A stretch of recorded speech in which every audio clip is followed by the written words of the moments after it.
Joining me now is Fort Wayne Mad Ants star forward Devin Robinson. Devin, how are you? I'm good, man. How you doing today?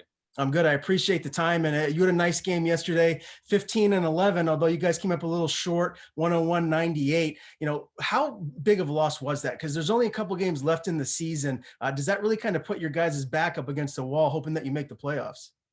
Yeah, it puts a lot of pressure on us. We knew we had to win every game. We fought our butts off yesterday and try to get the win. We came up short. Now it's all about numbers game. We're gonna still continue to win the rest of these three games and see where the chips lay. The guys in front of us, the teams in front of us. Hopefully they don't take it serious and let us slip in the playoffs. And well, who knows? Hopefully, still trying to get in there. Now, you guys were down 99-98, and you got a pretty decent look. Tell me, what was the play that the coach drew up for you guys to hopefully get the lead there? The play was for me to get knocked off. Somebody set a screen on my man. I catch it at the 3 point and have Brian come flying off, and I toss it and try to like clip his man. But the defender played it well and went under, so Brian cut in front of him and went to attack. It was a good look, and we had guys rebounding. It just didn't fall for us, But it was a good play. We executed it well. It just didn't fall in our favor. Yeah, no, well, again, it was a close game, and you guys really played well. You haven't lost any games big this season. And, every game you've been in, it's been close. If you have lost, you've won a couple of double overtime games here. What is it that you guys might be missing? Is it, or is, as far as some of those L's have gone, is there something that you can point towards that you feel like maybe you can tighten up if you do sneak into the playoffs? I think it just has to be our attention to detail and our focus and executing when it gets late game. We've proven multiple times we could play with anybody, the best team in the league, the worst team in the league. We can play. We're always in every game. We're not getting blown out by anybody. So it's always a close game. So it's the minor just details of getting that extra stop and locking into our offensive concepts and things like that. How are you enjoying yourself down in the bubble? You guys having a good time just as teammates and friends down there?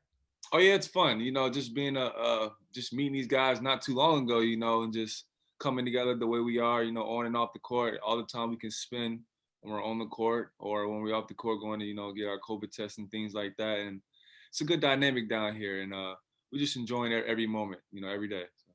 How do you like the Mad Ants organization? You've been around a little bit. Obviously, you started at Florida. You've played for the Delaware 87ers, the Westchester Knicks. You signed a two-way contract with the Wizards out of Florida there. So you've been around. How does the Mad Ants organization compare to some of the others that you've been in? It's real structured. Probably the most structured organization, that I've been a part of. Not knocking any other organizations, but just straightforward. They know you know what to expect every day. They know what they're gonna get out of you every day, and just a nice, clean cut organization. Give everybody opportunity to prove what they have, and it's just a bunch of great guys. No egos, and everybody just playing and having fun. To be honest. And it looks like you have some 2K set up in the back there. Is that what you've been doing in your downtime when you guys aren't hooping? Yeah, actually, I'm really on Fortnite. I'm really heavy on the Fortnite wave. That's all I've been doing. When I got off the court, come to the room and just get on some Fortnite with my guys. So yeah. Gotcha. Now you got a birthday coming up here soon. I believe you'll be 26 years old. So happy early birthday. Thank you. Of course, yeah. When you look at where you're at right now in your career, are you upset with where you're at, or do you feel like you should be in the league? Just kind of run me through your emotions as you grind to obviously get to the end goal, which is be on a roster in the NBA. You always have those thoughts of, oh, I think I'm good enough, to be in the NBA. But obviously, I'm not in the NBA right now, so it's things I need to constantly work on and continue to get better with and stuff like that. But I think I could have a great career in the NBA one day. I'm still waiting on my time, being patient, just chipping away. The G League isn't easy, mentally or anything, and it's a grind. It's really a grind. The G should stand for grind league. So I mean, I'm just taking the chips to where they fall, and I'm supposed to be here. I have a bigger purpose, and just trying to figure it out each and every day. For sure. How much better are you now versus when you were in college? If I'm not mistaken, I think the furthest you got in the tournament was you guys lost to South Carolina in the Elite Eight when you were at Florida. And you did your thing when you were in college there. How much better are you now versus then? Oh, I'm way better. I just my IQ, my preparation, taking care of my body. Like when you're in college, you don't know any better. You're young, just go out there, lace your sneakers up and play, But once you get older, you recognize you got to take care of your body, getting extra treatment, and then just overall, my game is just more of a dog, and just have that dog mentality. Work focused on defense a lot. In college, I was just trying to score or whatever, whether it worked or not. I was just focused on putting the ball in the rim. But now it's just my overall game, making that extra pass, just looking for my teammates, picking and rolling if I had to, just listening to what I had to do for my team to win. And I just think that's the biggest step. For sure. Give me a comparison of one player in the league now or in the past that you feel your game is somewhat similar to. If I had to pick one player, I would have to say right now, Jeremy Grant. He could do it. He could do it all. Brings energy. When he was when he was well, now in Detroit, he's free. But when he was in Denver, had to play a role. I'm saying, as his leash got longer, now he's in Detroit. His game is opening up, and I feel like that's going to happen for me. Just bringing energy, athletic, can space out the floor, defend multiple positions. Can play offensively in multiple positions. So I think that's one player I really base my game off. Yeah, and he's a stud. He's going to be an all-star here moving forward for years to come. So that's a great comparison. I recently interviewed a couple of your teammates, Josh and Naz, a couple of great guys there, and I asked them this, so I got to ask you the same thing. GOAT status. Who, in your opinion, is the basketball GOAT? And give me your Mount Rushmore, the four guys that you would have on that Mount Rushmore of all time. Well, you got it. Number one has to be Kobe Bryant. His mentality overall, and playing in a tough era. The 2000 era. Was one of the toughest eras. And so I had to put Kobe. And my Mount Rushmore had to be Kobe. Dennis Rodman, he's really underrated. I swear Dennis Rodman is very underrated. The amount of impact he brought to the game was just crazy. And not even scoring wise, just everything else.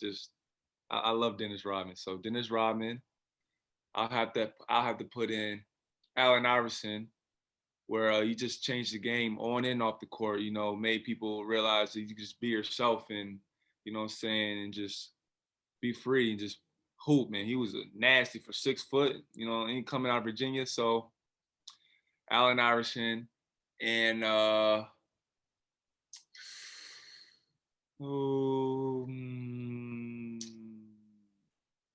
guess you could say Bill Russell.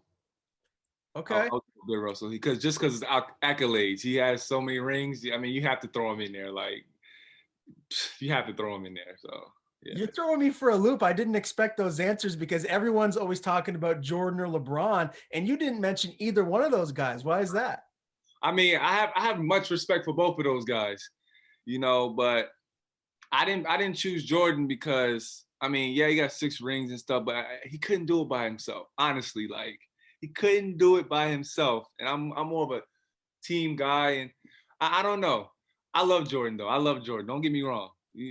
I love Jordan, but I don't know. And then LeBron is just LeBron is LeBron. He is going to be the best moving forward. Like, he is the best, but like, people don't really realize until years later type. You know what I'm saying? I'm that kind of guy. Like, I let things resonate years later, and then I look back like, wow, he was really amazing. You know what I'm saying? But yeah, I like my choices for sure. Hey, we all have our own opinions, and that's what makes the world go around. If you can't tell by my background, I'm a little bit of an MJ guy. Yeah, I see right there. Yeah, I grew up idolizing him. And so, what year were you born? Would it have been 95. 95? Okay, so you were born right as he was winning his last 3 championships. Did you watch The Last Dance? You must have. Yeah, of course I did. Yeah, I love that. They did a great job. You know what I'm saying? Just going the inside, and half of the stuff I didn't even know about. You know what I'm saying? But then, like, I was like, wow, like, Jordan really went through a lot. You know what I'm saying? And I like how they keyed in on different players, Tony Kukoc and Scotty and Rodman and even Phil. You know what I'm saying? Just it was a great production. Kudos for real. Yeah, no doubt about it. I got to get your take on the most comfortable basketball sneakers to wear now, because I'm a little bit older than you, and I grew up, as I mentioned, idolizing MJ, and I've been Mhm. collecting his sneakers. I think the Jordan 10s are my favorite. They're the most comfortable ones that I've had. What is your go-to sneakers? If you can only choose one pair to play in, what would they be? Sure. Kobe, the Kevin Durant 12s I'm wearing now, the best shoes ever. Like KD has his skinny feet just like me, so I'm like, yo, he made these shoes just for me. You know what I mean? So the KD 12s are my all time, all time. Okay, I like it. I'm gonna have to check some of those out. Now, I got to get your pick as far as the NBA season goes, championship. Who do you think is going to win it this year? There's a lot of interesting teams right now. The Utah Jazz are playing fantastic. Obviously, the defending champion Lakers. If AD comes back and he's healthy, my pick right now, I'm telling you, the Brooklyn Nets with Harden the way that he's playing and a healthy KD and Kyrie. That's where I'm leaning. Who do you think? Whew.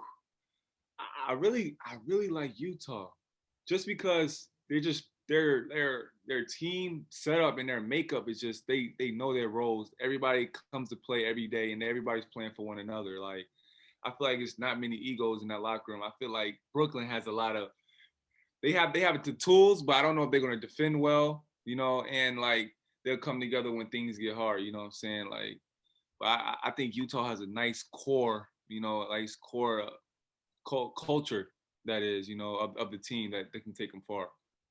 Yeah, they're really playing great. It's going to be interesting to see what happens here moving forward. All right, let's talk about your next game tomorrow night, 7 p.m. Salt Lake City Stars. They're 3-8.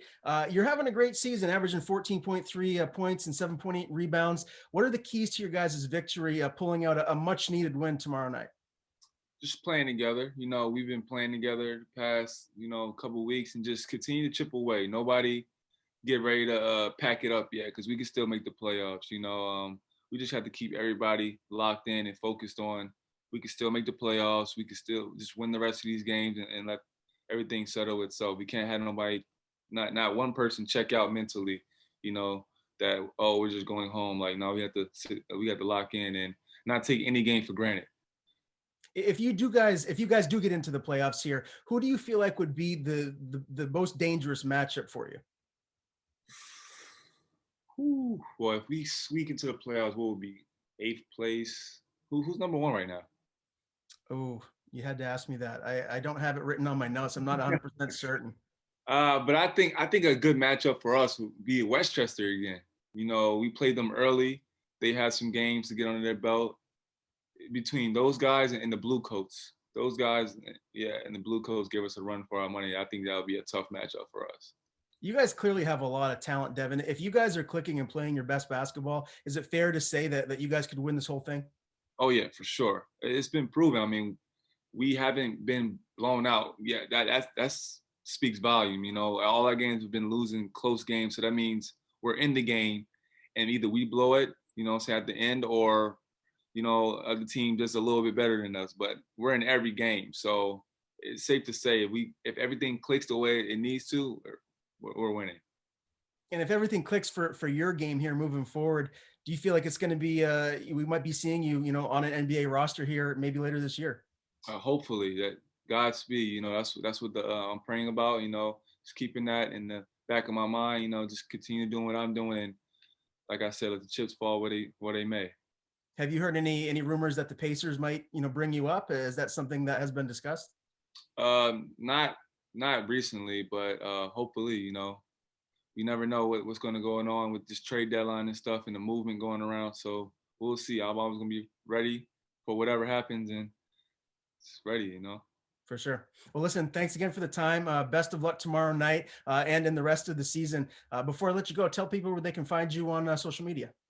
You can follow me at Devin Robinson, Devin Rob One Ensign on Instagram, and Devin Robinson. I mean D Robinson, D Rob N with the number 7 son on Twitter. I don't even be on Twitter much, so I don't even thinking about it. But yeah, just follow me on Instagram, Devin Robinson. Just look me up. You'll find me.